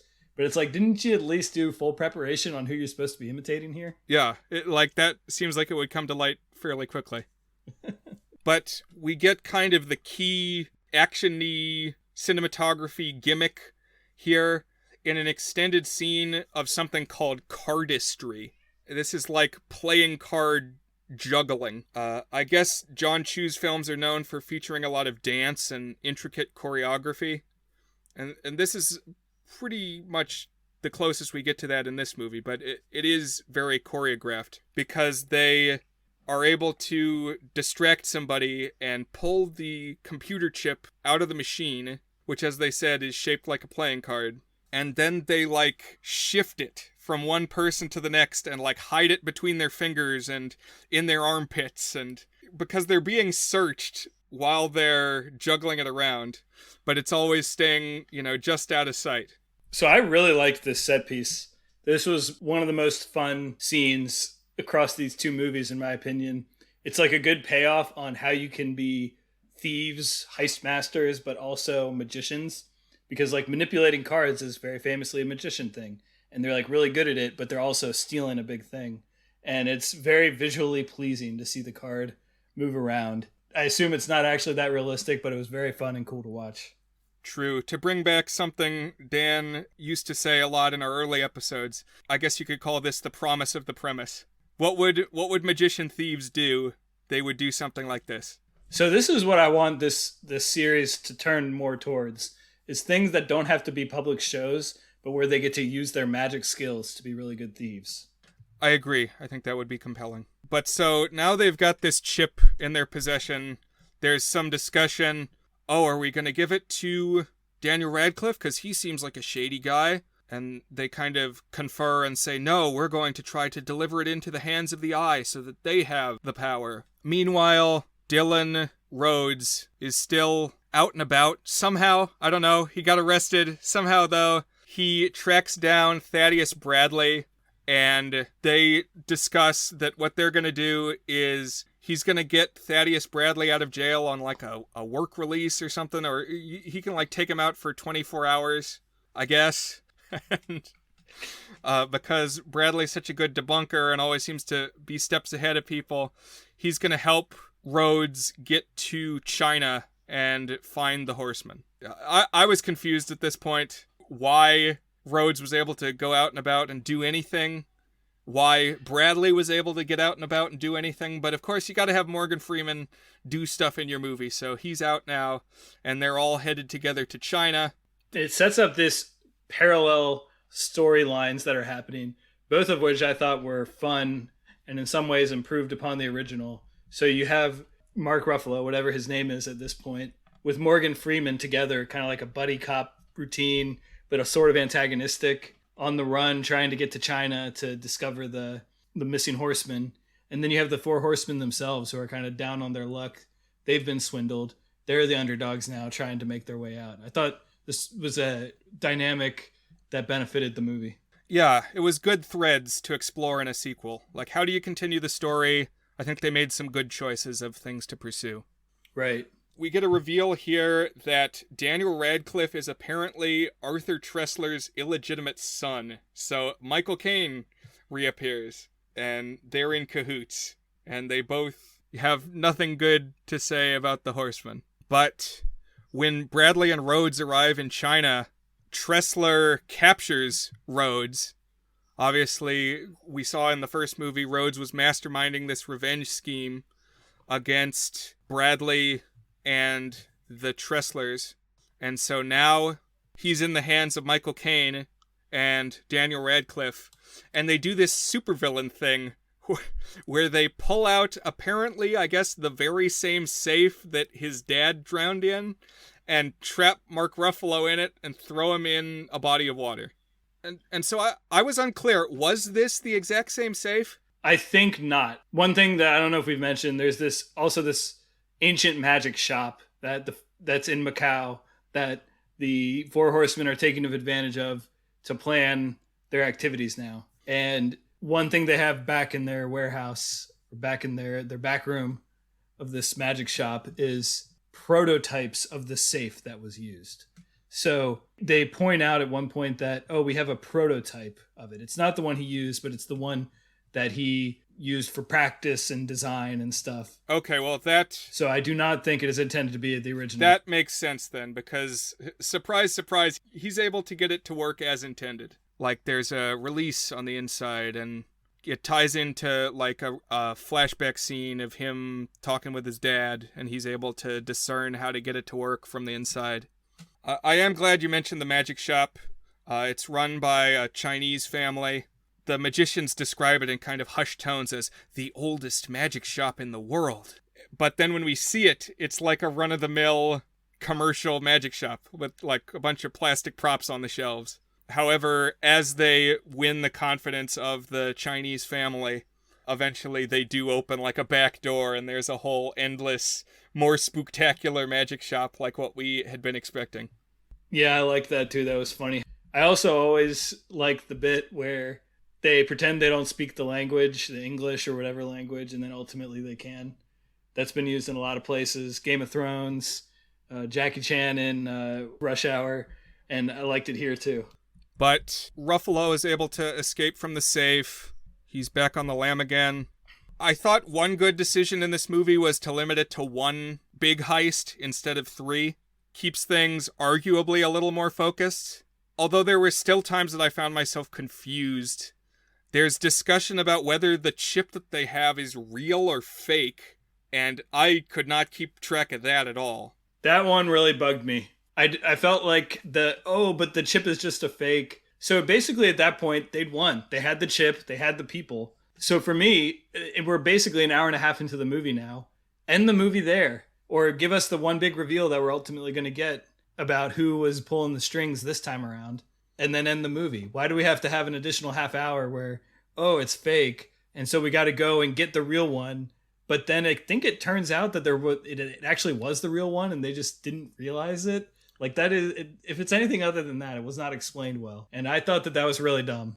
Okay, that sounds right, because ultimately, like, the one they had before, Daniel Radcliffe says is the real one, and I was trying to figure out if he was lying, or if he was hypnotized, or what was happening. But I think the key is that, yes, essentially they've had it since they got it from the facility. But they've got the chip now, and they're going to do one of their classic reveal shows where they make some big announcement to the people, and defraud a corporate mogul, because that's who they are. So they announce that they're going to go to London, and basically that they're going to rat out that Daniel Radcliffe is a nasty dude. And so the Trestlers are chasing after them. Oh, they can't do this. They can't go there and expose our secrets. It seems like the Trestlers triumph. They are able to intercept the horsemen in London. They load them onto a private jet. And when they climb into the clouds, they and the brother, the goofy Woody Harrelson clone, triumphantly laugh as they throw the horsemen out of the plane to their ostensible deaths. But then, like, a light comes on, and the horsemen are just standing there somehow outside the windows of the plane. And it turns out this whole thing was on, like, a sound stage, and the plane actually never left the ground. It was in, like, a wind tunnel that was all created around it. And so this was all just, like, an elaborate use of the hypnosis, I guess. Yeah, there's one invocation of the hypnosis and some more just trickery behind the scenes with the practical effects, with the fans blowing to make it feel like you're in an airplane, etc. It was kind of cool. I have mixed feelings about this reveal. I was disappointed overall, I have to say, because the big reveals, I mean, there's still one revelation yet to come that I think you're going to get to in a moment, but the first movie did a good job of having the last 15 minutes be one, you thought it was this, but it was actually this, after another, that kind of piled up into one narrative that we didn't actually see was going on, but in fact was. It was really this revenge plot that was all related to the one magician who died in a safe. But this doesn't really have any of that cohesion that ties the whole movie together. And so I thought the revelation felt a little bit weak, especially since its necessity hinged on this chip being fake. So for me, that was a little bit of a shoulder shrug, but I guess in a vacuum, some of the things that they did to make us, as well as the Trestlers, think certain things were pretty fun.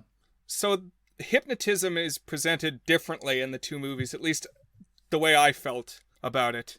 Because the first movie's presentation, it really felt more like the handful of hypnosis and mentalist shows that I've watched, where it's really about like the power of suggestion and reading facial cues and things. It's like you can plant information and you can extract information, and that's the key.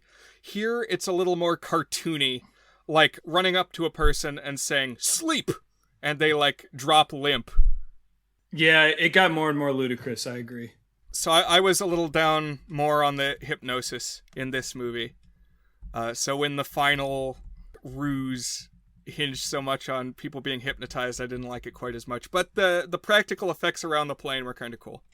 But the Trestlers are brought to justice, and the movie ends with the horsemen being like welcomed into a body of eye members.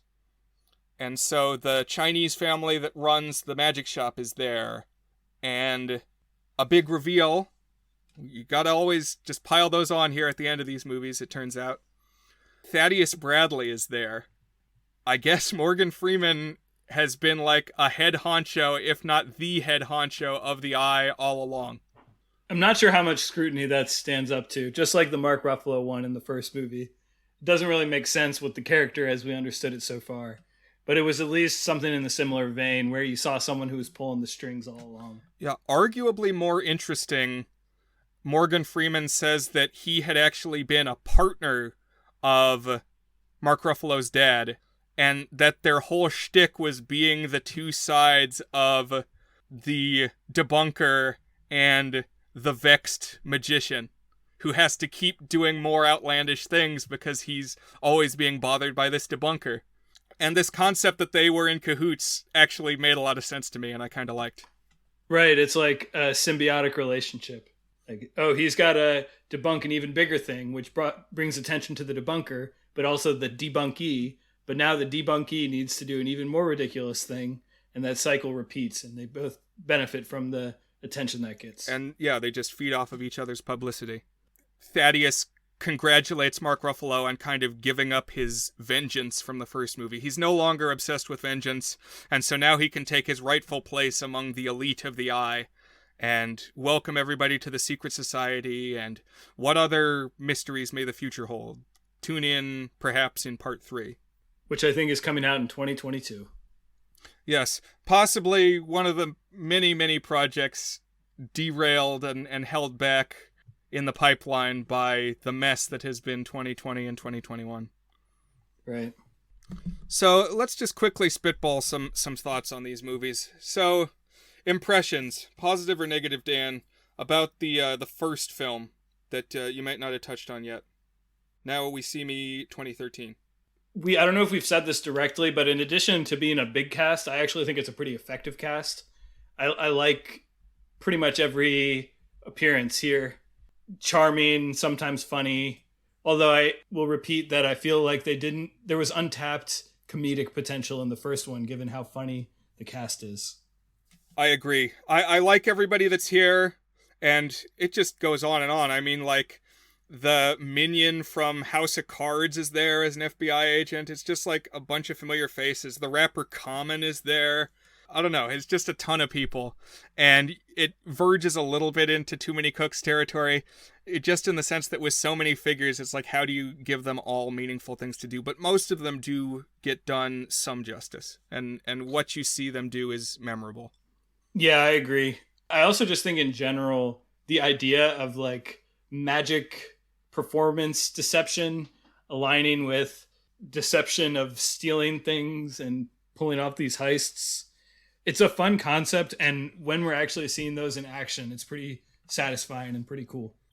Right, the disconnect between a magic performance, you're being deceived but delighted. When you're being robbed, obviously you're being deceived but not in a way that you enjoy. So it's played compellingly. And I've got to say, I got pretty much what I wanted going in from Michael Caine and Morgan Freeman. I can't say anything too bad about the performances they turn in. You've got Caine being a stuffy British man. He's just always so charming. I like Michael Caine. And then we get Morgan Freeman always being the one who shares the secrets and lets us in on the knowledge. And he gets to use his mellifluous voice. Some downsides to the first movie for me, though. I can't say enough bad about the CGI in the magic tricks. There's a trick where Isla Fisher floats around in a bubble.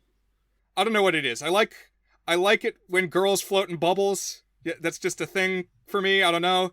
But here, when she's like, that bubble is not really there. It's a superimposed bubble, and it's just very fake. It irritated me. See, that's funny, because that didn't really pull me out nearly as much as some of the other plot holes did. The first movie especially, it felt a little preachy to me. The twists and turns got a little convoluted. I didn't really care about the car chases. I agree. It didn't have quite the right tone to be really fun. It was a little too serious and intense. I think the second movie corrected course on that. Yeah, I liked the bigger focus on humor. We got a lot more banter between the magicians. I especially liked some of the exchanges between Eisenberg and Harrelson that called to mind some of the barbs they traded in Zombieland. Right. And of course we got Lizzy Caplan always quipping. Another thing in the first movie that bugged me, we didn't really talk about, is the romance between Mark Ruffalo and the Interpol agent is just so not believable to me. Like, they don't really have chemistry. It doesn't really make sense from a plot perspective, and I didn't buy it. I thought it was just tacked on. Yeah. And then the only thing I've got marked as a not so good thing about the second movie is the fake out with the chip of, is the chip fake or not fake? And in the end, I was just scratching my head and wasn't even really sure. Somebody had the real chip.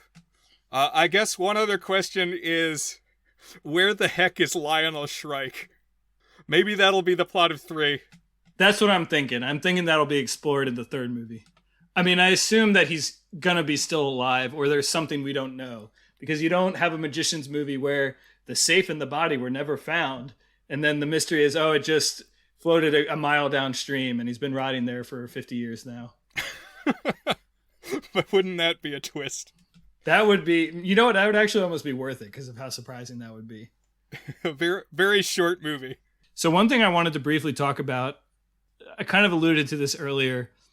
I was having trouble reconciling the quote unquote magic of movies. I mean, obviously movies you can edit, you can superimpose things, you can make not real things happen. Like there's no reason that they could have not in story actually transported to Paris during that show in the first one. It's like just movies you can make whatever happens. Part of what makes magic so fun, and here I mean performance magic, like rabbit out of the hat magic, is that when it's in person, they're doing things that would seem to be impossible.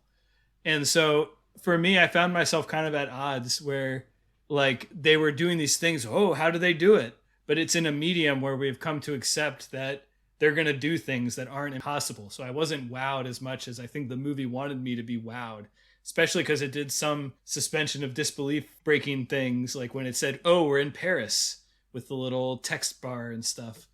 That was something that kept me a little bit separated. And one of the things I love about The Prestige is that it really takes its time to reckon with that and think about that in a way that this movie does not. And so I just kind of always felt myself unsure, like, what are we being deceived by? Oh, what is real? What isn't? What's fake? And that kind of amplified by the fact that, you know, the hypnosis can basically do whatever it wants by the end of the second movie. It can make people act in ways they would never act, not reveal things they would reveal, etc. That just felt unrealistic. That kind of piled up for me as the movies went along. Right. This is why the CGI was so offensive to me. Just that it's clear that that's something that's done by the movie, and it pulls me out of even trying to believe that the magicians are doing these things. Sure. And you're right. The Prestige's strength lies a lot in the fact that, you know, the magic performance that we see is very, like, realistic, very grounded in the tradition of the art. And then when super mysterious, seemingly impossible things start happening, you're scratching your head and you're trying to figure out what's happening and how they're doing what they're doing. Right. I had one more not so good thing about the second movie. That is, if you're going to have a magic movie and you're going to have a twin, you need to do something where the twin is used as deception. And that never happens. There needs to be at least one. You think it's one of them, but it's really the other one of them. Ooh. That's good. Yeah, you're right. One thing I liked, a line from Lizzy Caplan. She mentions a couple times that a trick that she did that was unsuccessful was pulling a hat out of a rabbit. And we never see what that involved, but it sounds bloody. Yeah, and it's mentioned to be bloody. I thought that was funny. I did think it was interesting. We don't need to dive into it too much here. The prominence of China in the second movie. I had a friend who made a documentary, and this was already back in like 2012, about how China plays such an outsized role. I mean, it's got a huge population, but a large role in what makes it into blockbuster movies these days. And it's just more and more the case as the years go by that they kind of color what is presented. I mean, it's capitalism. It's, if the movie needs to make a lot of money in a certain place, play to that audience. Yeah, I mean, I know, like, when you hear sometimes the biggest grossing movies of the year were like top 20 barely in the US, but then do such outsized business in foreign markets, which my understanding is what you just said, that is increasingly just China, that is a huge impact. Like, I know the Fast and Furious series does massive business in China, and that's one of the reasons they keep cranking them out, and they keep being like the highest grossing movie of the year, or like the highest one behind whatever a superhero movie just came out. Right, and Disney is making fistfuls of money with Chinese markets through the Marvel superheroes. They were literally over there filming Mulan recently. So I just have that as an interesting thing. I think it's a mark of the times in that regard. Well, now is the time, as our show draws to a close, to make our judgment. So, Dan, when it comes to our two movies that we've talked about here, what do you think? Is it good? So, on our 8 scale rating of goodness, I'm going to give the first movie a low-ish 4. That would be our good-ish rating. And the reason is that I think it doesn't really stand up on its own all that well, but for the specific thing I wanted it to do, which is to have a gotcha ending that I didn't see coming and made some of the previous stuff worth it in a surprising way. It did that in a way that satisfied me, even if I didn't like the tone and I thought parts of it were a bit of a drag. So I'm going to give that a 4, a good-ish. As for Now You See Me 2, I liked it more than the first overall, and I was ready to give it a 5, good, but I really think it's like 15 minutes longer than the first one. That last half hour, I'd say just chop off the last bit, go straight from he made it out of the safe to the revelation that it was Morgan Freeman, and maybe you have some capper that they use the chip for good now that the eye has it or something like that, so you can still get your corporate revenge. That last half hour was disappointing enough for me in its pacing and the fact that it didn't really add much to what we had already seen prior to that, that I'm going to give it a high 4, good-ish. So both of them land at a 4 on our 8-point is it good scale for me. Well, Dan, I know you gotta jump out the back and dive down a garbage chute to make your escape, because your time is tight. So, no surprises for me. I actually feel pretty much exactly the same way, except I am going to stick a low 3 on the first movie, not good, and a high 3 on the second. And it's for pretty much the same reasons you have said, maybe with the added detriment of having somewhat high expectations going in. I wanted to really love this movie. I wonder if there's an age in my life when I would have loved it. Would 13-year-old Brian have loved it? Would I have loved it when it came out in 2013? I don't know. Because I do really like magician stories, and I'm usually even one for secret societies, even if they're goofy. I love National Treasure. But this just didn't really land for me. It was a little too convoluted. It was a little too self-important and preachy. And the car chases, I've said it a couple times, it just didn't really seem to fit with the rest of it. That it got like action-y. And it just kind of dragged on. I don't know. I wanted something different from the first film, and I got it in the second one. It was funnier, and I was really enjoying myself through like the first 2/3, exactly like you said, and I was going to bump that up a whole number grade or even 2 number grades from the first one, but then the card like changing hands, and maybe it's real and maybe it's not, and there's like multiple scenes of megalomaniacal villain chuckling between the two Trestlers, and it just seemed redundant after it happened more than once. And it was like, trim the fat a little bit, guys, because you're bringing me down here in the final act when I should be hyped up. So that is it for me. 3 and 3. There you go. I would say watch The Prestige if you want a better magician movie. Watch Arrested Development if you want a funnier magician movie. Ta-da.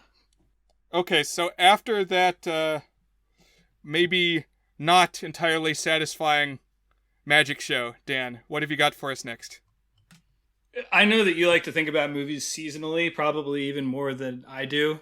We're coming up on, but not quite at, my favorite season for movies, and that is the start of summer, the end of the school year, the prom, the excitement of a new summer ahead of you, both in high school and youth stories and other stories. I just like that period in films of the year. We're not quite there yet, so instead I'm going to go with something else seasonal, which is that the Oscars just happened. And I have a list of Oscar-winning movies I've wanted to see, and I'm going to pick one of those. But I'm going to pick It Happened One Night, a 1934 romantic comedy, which won Best Picture and a slew of other Academy Awards. Have you seen this one, Brian? I never have. And actually, that was a little bit of a magician's reveal. right there, because I was not expecting you to pick an old movie when you said, I've got a slate of Oscar movies that I need to see. I thought you meant 2021 Oscar movies. Oh, no, historical. So perhaps I will pick one, because I've seen basically no Oscar movies. Friends of the pod, Buzzed On Movies, are always very thorough with their Oscar coverage, and they've got me interested lately in checking out some of those movies. So maybe next week I'll pick a belated but current Oscar film. Yeah, I'm interested. What I know about this film is that it swept the big 5 Oscars: actor, actress, director, writer, and Best Picture. And the only other 2 movies to do that were Silence of the Lambs and like one other one. I think it's One Flew Over the Cuckoo's Nest. Oh, there we go. Perfect. We complete each other. We have approximate knowledge of many things, and now because you've listened to us, you do as well. Thank you once again for joining us here on the Goods of Film podcast. Bye, everybody. Thanks.